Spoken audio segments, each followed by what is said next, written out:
Earlier, I think you were yesterday talking about these orange glasses and how we're all wearing a different lens, and so the world appears to us, or reality appears to us, based on that lens.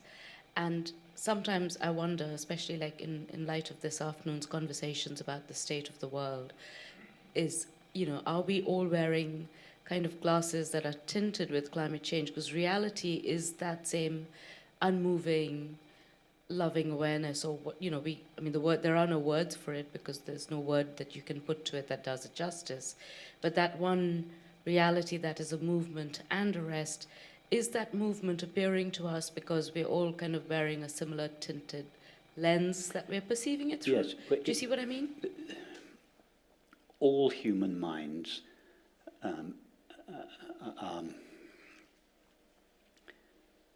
are configured in the same way.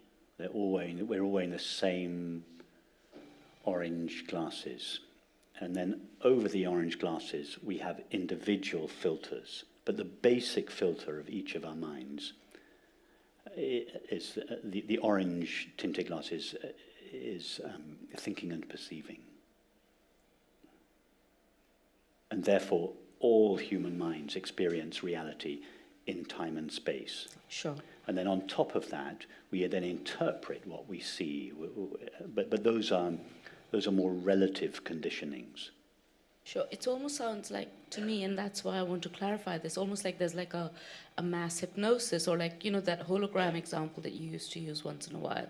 Like, it's almost like we're all seeing that same hologram because we're wearing, we've got a yes, we all see reality in time and space because our minds are all configured in the form of thinking and perceiving. Yeah. Sure. So are the events that we're experiencing as a consciousness or a mass of humanity also then a function of the fact that we're conditioned or programmed a certain way, and therefore, if enough of us woke up to our true nature, would that shift things? To your true nature, you still look at the world through orange-tinted glasses. You still think and perceive.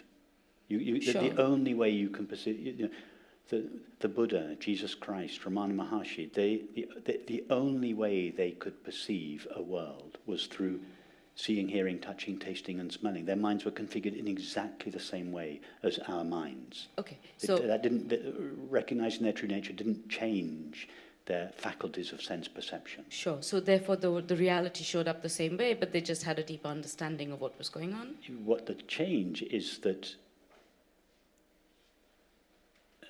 the appearance of the world loses its veiling power. Okay, so here's my question then, Rupert.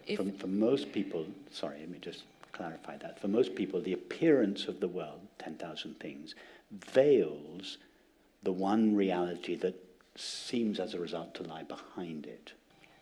When we recognize the shared nature of our being, the 10,000 things, they still appear as 10,000 things, but they cease to veil or conceal their reality. They shine with their reality. I know that. As their reality.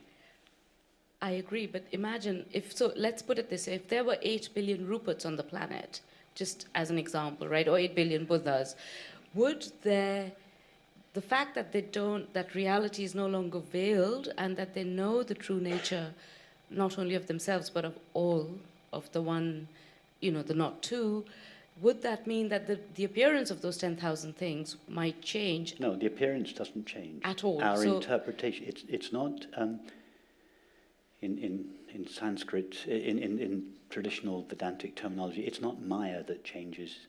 It's not Maya that goes, it's ignorance that goes.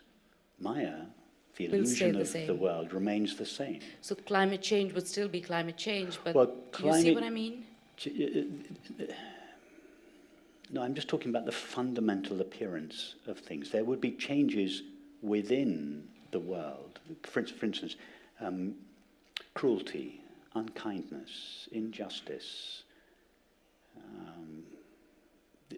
conflict. These would be almost impossible. Right. And then would be... If society contained... If society were made up of people who share the understanding that we have here. Yeah. Why? Simply because everyone would feel that they share their being with the apparent other. So there'd be no impulse to harm them in any way or to cause suffering to a person or an animal. So therefore the greatest service we can render humanity is realizing our true nature and living from that. Absolutely like the Maharishi said. Yeah. Or yeah. Our first sacred duty is to realize our true nature. Absolutely. And then our second sacred duty is to express the implications of that recognition to the best of our ability in all aspects of our life. Okay. Thank you.